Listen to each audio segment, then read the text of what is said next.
important because you need those numbers to do statistics in science so that when you see a change, it's believable.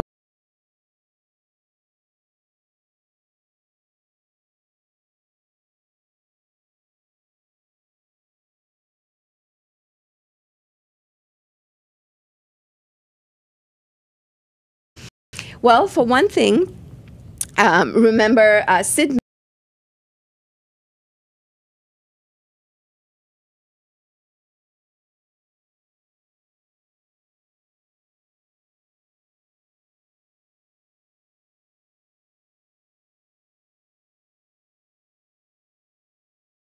mentioned that when you go deep into space, there's more radiation, right? And so we want to understand what that radiation would do to biology. What would happen to an astronaut who is going to Mars and coming back? And so we use these yeast cells.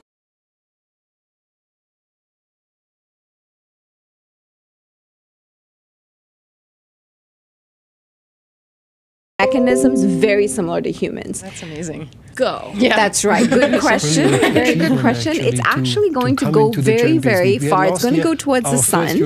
And it's going to, in 6 months, it'll be about a third of the way to the sun, which is approximately 30 million miles from the Earth's surface. That's a long ways. It's a long way. The yeast is going very, very far. Very brave, daring yeast. And we learn a lot from that. Over the coming 24 hours. The Melbourne Storm would love us all to have an answer this evening. They're happy to put their case before the NRL judiciary tonight. But it'll be 6 p.m. It'll be 6 p.m. tomorrow night that Billy Slater has his case heard. And so I guess an extra 24 hours of the unknown for the Melbourne Storm. It is a divisive issue. Indeed, he's a divisive character within the game, but undoubtedly a wonderful player. And we saw just how dominant he can be on Friday night in the Storm's victory. He will be a huge loss to the Storm and a terrible way to end what has been a terrific career. But I think he will play, Georgie. There's enough controversy, there's enough different opinion about this that I think there's enough grey area to warrant the Grade 1 charge being overturned. Instead of it being that front-on shoulder charge that really the rule was introduced to prevent, this is a case of an east-to-west tackle. And if you take the vision from behind Billy Slater, you can see that right arm coming across as well, and perhaps will get off. But I think it's a really tough one, Georgie. And even the discussion across sports radio and sports television this morning shows just how many differences of opinion there are on this one. There's 3 former players at the judiciary who will ultimately make the decision, and missing a grand final. I know the rules are the rules and they don't change come grand final week, but it's a hefty price to pay, isn't it? It certainly is. Well, lots of Storm fans will be hoping that you are right, Nevo. He will get off and he will play. But what about Cooper Cronk? Do you have the same optimism that he can overcome this shoulder injury for the Roosters? I don't, unfortunately, George. We know that it's a severe rotator cuff injury, a similar injury to that which ruled Paul Gallen out of the Sharks Storm game on Friday night. 2 of the toughest blokes in the game without a shadow of a doubt. And look, the Roosters will do absolutely everything they can to have him out there. They had scans done on Saturday night immediately after the game. His rehabilitation was able to start on Sunday morning, but it's an extremely painful injury, and we saw what a passenger he was really in the second half of that game on Saturday night. He carried that arm throughout the second half. He directed traffic. He coached really from out on the field because he couldn't take any physical part in the second half of the game. And it leaves the Roosters with a really tough question to answer. I guess Luke Keary will have taken a lot of confidence out of the fact that on Saturday night he had a terrific performance and really had to step up to the mark in the absence of Cooper Cronk from a physical sense for 3/4 of that contest. So I think he will have taken confidence out of his performance on Saturday night. We could see the likes of Sean O'Sullivan, a 20-year-old who has only started in 1 NRL game, filling that number 7 jersey. come grand final day in the NRL. And if you look comparatively at the two blokes and their careers, well, there isn't a comparison really, is there? Cooper Cronk would be running out for his 35th finals match on Sunday on grand final day if he were to be declared fit. Sean O'Sullivan has started in one. He's just 20 years old. He's headed to your Brisbane Broncos next year, Georgie. But he is a halfback. He is a playmaker. So if they're going to pick someone in position, perhaps they go for Sean O'Sullivan as opposed to Ryan Madison. But I'm sure that both players will get the opportunity to train there this week while away from the group.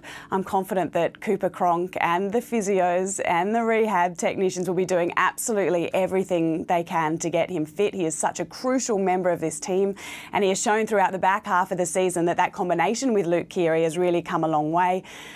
So I'm sure that they will be doing everything they can to get him up. We can't have a grand final, George, without Billy Slater and without Cooper Cronk. Hopefully we see them both, but I think Cooper Cronk will really be fighting the clock. It would be an absolute disaster for the NRL and all rugby league fans. I like that little bit of mail there. Good to see that the Brisbane Broncos are trying to recruit some kind of playmaker for 2019. But Nevo, just very quickly, we are out of time. I just want to get your thoughts. Is it going to be a Storm win or a Roosters win? One word. Without knowing any of those contingencies for this week, it's a really tough one. But I think the Melbourne Storm, George, had an easier time of it on Friday night against the Sharks. They've had a more relaxed build-up there at home in Melbourne, and that'll continue this week. I think maybe we see the Storm go back-to-back for the first time since the Broncos in 92, 93, and the first time since the salary cap was introduced. So undoubtedly a champion team, the Melbourne Storm. Most definitely, and I'm sure that Bellyache Craig Bellamy will be doing his utmost to get them over the line once again. Hopefully Billy Slater can be there for all rugby league fans. Neve Owens from ABC Grandstand, thank you so much as always. Enjoy grand final week, Georgie. Certainly will. Michael and Dale, what a week it is going to be. And as Neve mentioned, there's so many factors heading into this NRL grand final. We have thousands of talking points and they're set to be here all week. Good stuff, Georgie. Melbourne looking beautiful there behind you as well. Come back to you shortly on News Breakfast. Now, let's go to Canberra. And that city's title of the bush capital is ringing true as the drought drives more and more wildlife into the city's inner suburbs. There's been a spike in the number of road collisions with kangaroos, and it's providing a hazard for one of the city's most popular pastimes, cycling. Andrew Bell reports. Canberrans like their bikes, whether like here on Red Hill, one of a number of popular road rides, or on the track at Mount Stromlo. But they're not... How did it get that way? Well, a friend of mine and I were out training and I came around the corner and there were two solutions to protect road users as well as cyclists and all those isn't easy. But back at Stromlo, the cycling clubs which use the track do have a solution. They've got a smaller a fence to stop people just wandering across the track. We're looking at trying to enclose the track to keep kangaroos off while we're racing. Ash Smith believes wheels and roos can coexist in Canberra. Look, I believe they can live together on opposite sides of the fence. It's a bush capital kind of problem.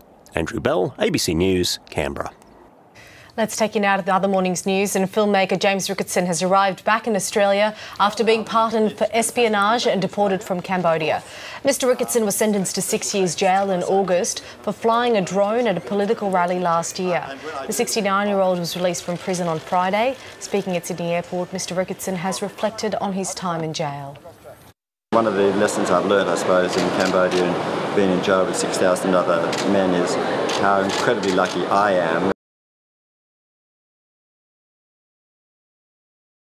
But seeing it all as one together, it was a surprise even to me. Knowing what happens in the film, I was still adrenalized by it, you know.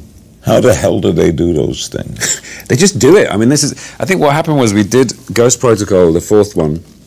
Tom hung off the Burj Khalifa in Dubai. And when we watched it with an audience, there was a palpable sense of wonder from the crowd because they could see that he was doing that. And I think Tom really keyed into that and realized that it means something to do stuff for real, you know, now in an age when you can do anything at all now, and it's a great tool to have. CGI has opened up so many doors for us creatively, but there is a level of detachment when you watch something that you know is artificial. When you know it's actually happening, suddenly there's a sense of, you know, you get that tension and it's real. And so he just does it all.